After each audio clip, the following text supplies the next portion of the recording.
नमस्कार, आदाब, सत श्री अकाल। आपका बचत, निवेश और आप में स्वागत है।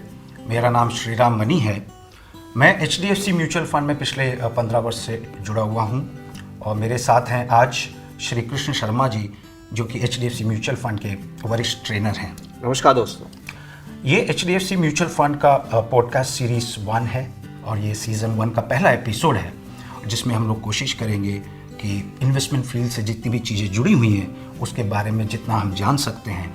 और ख़ास तौर से जैसे मैंने बताया कि मेरे साथ कृष्ण शर्मा जी हैं, जो कि पूरे भारत में ट्रैवल करते हैं, विभिन्न जगहों में जाते हैं, अलग अलग लोगों से मिलते हैं, अलग अलग निवेशकों से मिलते हैं और इनके ज्ञान रस से हमें जितना लाभ हो सकता है हम इस पॉडकास्ट के ज़रिए लेने की कोशिश करेंगे। क्योंकि ये आज पहला एपिसोड है तो हम लोग ने सोचा क्यों ना एक बहुत ही अहम पहलू जो इन्वेस्टमेंट में आता है वो है कि बिहेवियरल फाइनेंस, कि एक निवेशक अपने वेल्थ क्रिएशन की जर्नी में किस प्रकार का व्यवहार रखता है अपने पूंजी के प्रति, और जो कि काफ़ी हद तक ये भी तय करता है कि उसका जो बिहेवियर रहता है, उसका जो व्यवहार रहता है अपनी पूंजी के प्रति, वो आगे जाके उसके लिए कितना लाभदायक होता है। जैसा कि हम सब जानते हैं और इतिहास हमें बताता भी है कि मनुष्य पिछले 10, 20, 30, 40 हज़ार में कंटिन्यूसली इवॉल्व होता आया है।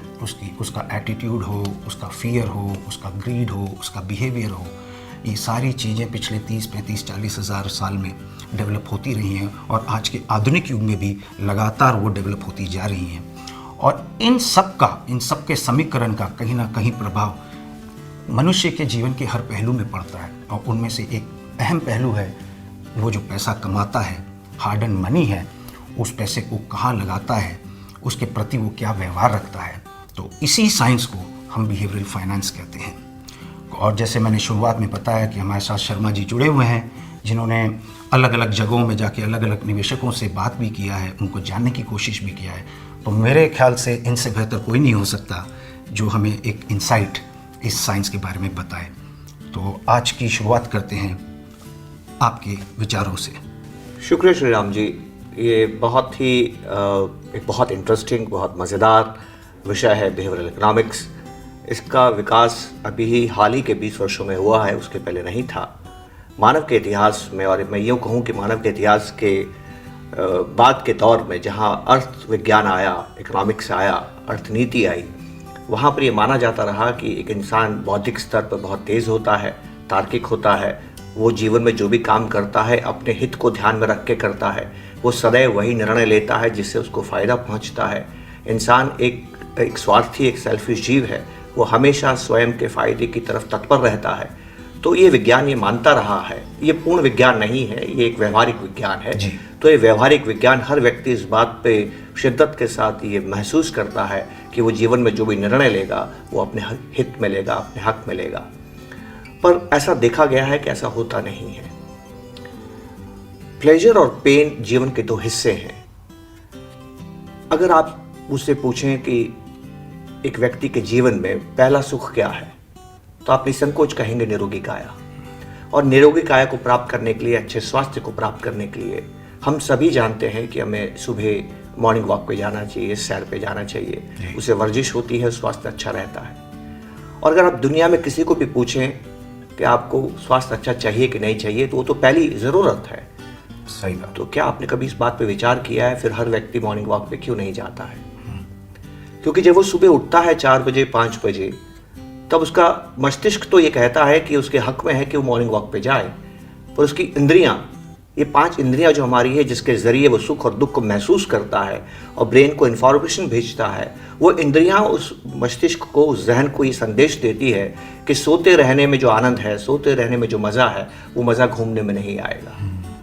जीवन में जब भी आप कुछ प्लेजर चाहते हैं तो उसके लिए आपको पेन से गुजरना पड़ता है, लेकिन इंसान की आदत है पेन को अवॉइड करना।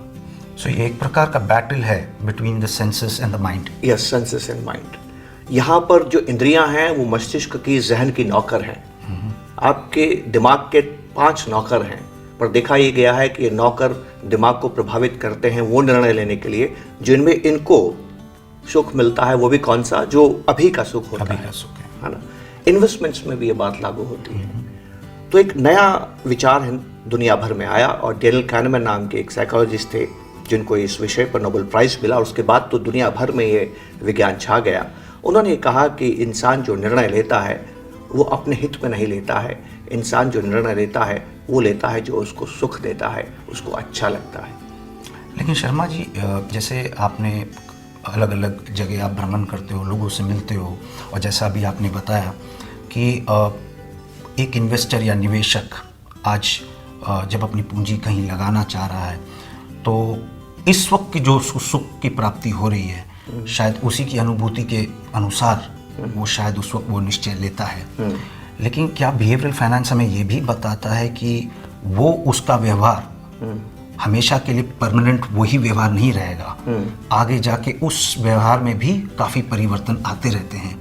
तो इस सुख का जो परिभाषा आज है वही कभी कभी दुख भी बनता है आगे जाके। बिल्कुल बनता, आपने ठीक कहा। देखिए, अब लौट के हम उसी उदाहरण की तरफ जाते हैं।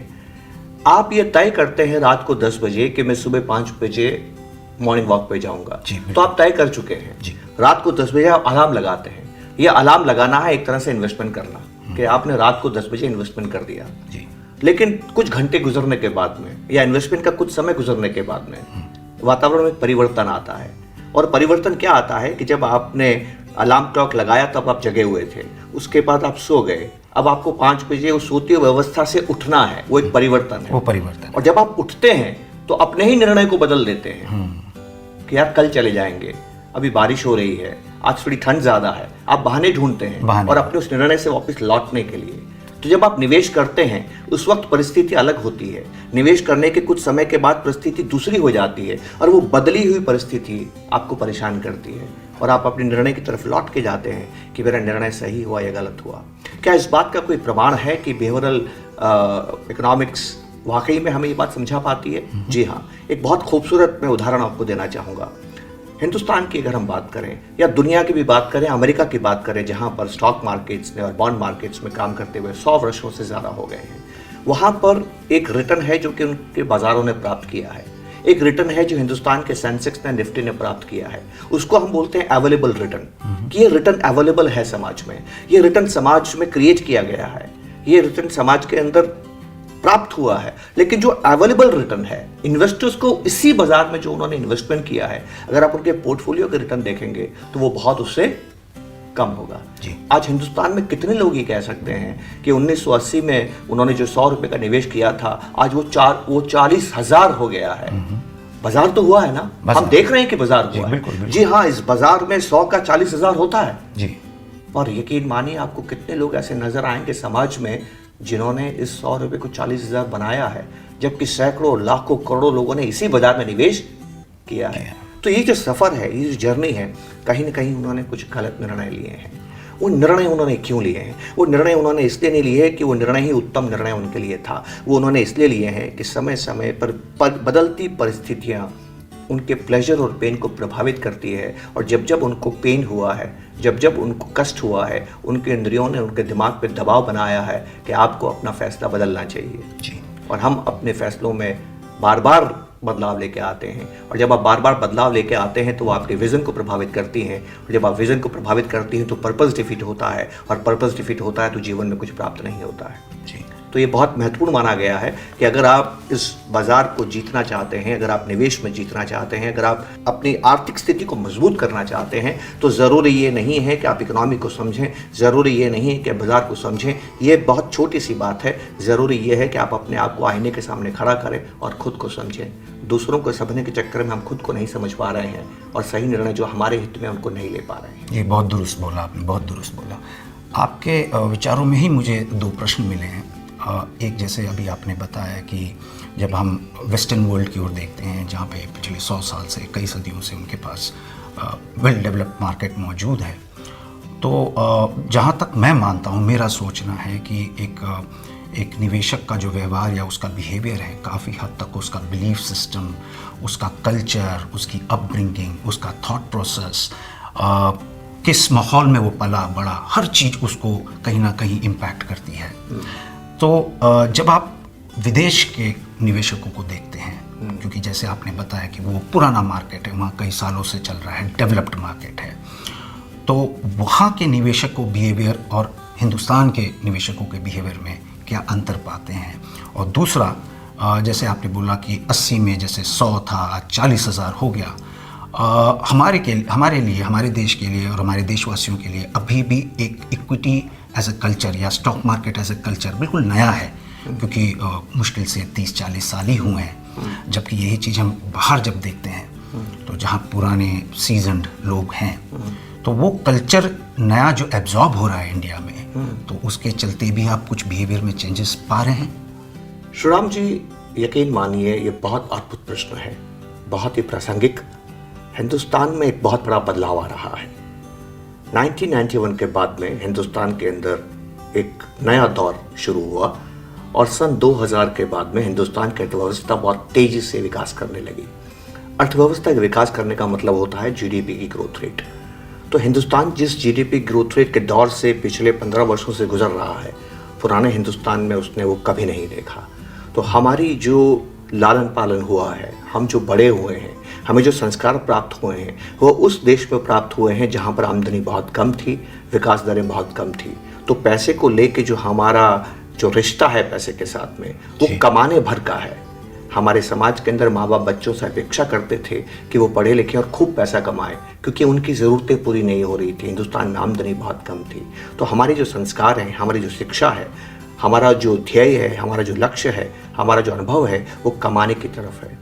कमाने के बाद उस पैसे को कैसे इस्तेमाल करें, इस पे हिंदुस्तानी ने अभी तक ज़्यादा सोचा नहीं है। क्योंकि आज हिंदुस्तानी जिस तरह से खर्च कर रहा है, पहले वो इसके बारे में सपने में भी नहीं सोचता था। इन बातों को हिंदुस्तान में फिजूल खर्ची माना जाता था। अब उन्हीं बातों को हिंदुस्तान के अंदर जीवन की ज़रूरतें माना जाता है। और जब इंसान खर्च ज़्यादा करता है तो दूसरे की आमदनी बढ़ती है, और जब दूसरे की आमदनी बढ़ती है तो देश आगे बढ़ता है। तो देश बड़े अद्भुत दौर से गुजर रहा है। और इन्वेस्टमेंट में एक नई व्याख्या सेविंग्स को आपको देनी होगी। सेविंग्स का मतलब पैसा बचाना नहीं होता है। सेविंग्स का मतलब होता है पैसा आज बचाना, ताकि इस पैसे को आप बढ़ाकर कल खर्च कर सकें। तो अंत में उसकी गति तो खर्च ही है। बिल्कुल। हिंदुस्तान के निवेशक को एक नई बात सीखनी है कि वो जो उसने पैसा बचाया है, वो अपने माता पिता के जैसा नहीं बचाए कि बचाए और बैंक में जमा कर दे। नहीं, उसको पर्पस दे। वो पैसा उसने क्यों बचाया है, किस खर्चे के लिए बचाया है, जीवन के किस लक्ष्य को प्राप्त करने के लिए बचाया है। और जब वो ऐसा काम करेगा तो उसको एक बात समझ में आएगी कि जो पैसा आज बचाया है वो खर्च कब होगा। और जब उसको ये मालूम चलेगा कि ये पैसा खर्च कब होगा, तो पैसा बचाना और खर्च होने की दूरी उसको प्राप्त होगी। और ये दूरी बताती है कि कौन सा पैसा कौन से एसेट में डालना है। तो जब हम ये तय करते हैं कि हम पैसा बचत कब करते हैं और खर्च कब करते हैं, तो हमें दूरी मालूम चलती है। बचत और खर्च के बीच की दूरी अगर कम है तो बॉन्ड में निवेश उपयुक्त है। अगर ये दूरी मध्यम है, मीडियम है, तो बॉन्ड और इक्विटी के कॉम्बिनेशन उपयुक्त है। पर अगर ये दूरी बहुत लंबी है तो इक्विटी सबसे उपयुक्त साधन है। तभी तो तय कर पाएगा कि निवेश उसको कहाँ करना चाहिए। ये हमारे माता पिता ने नहीं किया है, ये पहले हिंदुस्तानियों ने नहीं किया है। ये नई चीज़ है जो हम अमेरिका से सीखनी होगी। जो आप कह रहे हैं कि वहाँ और हमारे बीच में फ़र्क क्या है। अब हिंदुस्तान की चिंता ये नहीं है कि पैसा कैसे कमाएं। हिंदुस्तान की अब चिंता दूसरी भी है कि इस कमाए हुए पैसे का सही इस्तेमाल कैसे करें। कमाना ही आपकी चुनौती नहीं है, कमाए हुए पैसे को संभालना भी आपकी चुनौती है। क्योंकि कमाने में आप मेहनत करते हैं। आप मेहनत 8 घंटे करेंगे, 10 घंटे करेंगे, 12 घंटे करेंगे, 14 घंटे करेंगे, लेकिन कमाया हुआ पैसा जब आप निवेश करते हैं वो 24 घंटे मेहनत करता है। आपके पास पैसा बढ़ाने के 2 तरीके हैं, आइदर यू अर्न मनी और यू ग्रो मनी। जब आप मेहनत करते हैं तो पैसा अर्न करते हैं, पर बचाए हुए पैसे से जब आप पैसा बनाते हैं तो पैसा ग्रो करते हैं। और एक आपको अद्भुत बात बताऊं, दुनिया भर में कहीं पर भी चले जाइए, अगर आप पैसा अर्न करते हैं तो पता नहीं क्यों सरकार टैक्स ज़्यादा लेती है। अगर आप पैसे से पैसा बनाते हैं तो या तो सरकार टैक्स नहीं लेती है या कम लेती है। तो ये जो व्यवहार है, ये जो व्यवहारिक परिवर्तन है, हमें ये समझना होगा, सीखना होगा। मुझे लगता है कि आने वाले एपिसोड्स में हम ज़रूर इसके बारे में बात करने की कोशिश करेंगे। पर हाँ, ये सवाल बहुत ज़रूरी था कि क्योंकि हिंदुस्तान दुनिया से जुड़ रहा है, उसका प्रभाव क्या होगा। उसका प्रभाव ये होगा कि हिंदुस्तान में दौलत बहुत तेज़ी से बढ़ेगी और उतनी ही ज़्यादा उस दौलत को संभालने की चुनौती भी बढ़ेगी, जिसको आप निवेश कहते हैं। बहुत बहुत शुक्रिया, आज अपना अनुभव आपने हम सबके साथ शेयर किया। और एक दोस्तों, सभी सुनने वालों को जैसे मैं बताना चाहूँगा, जैसे शर्मा जी ने बताया, एक बहुत अहम बात बताई कि 80 से लेके 1980 से लेके अभी तक जैसे 100 का 40,000 हुआ, यही मार्केट ने रिटर्न दिया। लेकिन हम में से कितने लोग हैं जो इस रिटर्न को देख पाए। वो क्यों नहीं देख पाए, हम में से ज़्यादातर लोग नहीं देख पाए। उसका एक अहम कारण ये है कि हमारा व्यवहार, हमारा बिहेवियर इस मार्केट के प्रति कैसा था। तो जैसे कि शुरुआत में मैंने बताया था कि ये एक बहुत इंटरेस्टिंग टॉपिक है और इसके कई पहलू हैं। इसको जानना मतलब एक ब्रह्मांड को जानने के बराबर ही है और हमारी यही कोशिश रहेगी कि इसको एक सीरीज़ के द्वारा इसके विभिन्न पहलुओं को जहाँ तक हम जानने की कोशिश करेंगे। और ये प्रयास के साथ आज का पहला एपिसोड यहीं समाप्त करते हैं। धन्यवाद। म्यूचुअल फंड निवेश बाजार के जोखिमों के अधीन हैं। योजना से जुड़े सभी दस्तावेजों को ध्यान से पढ़ें।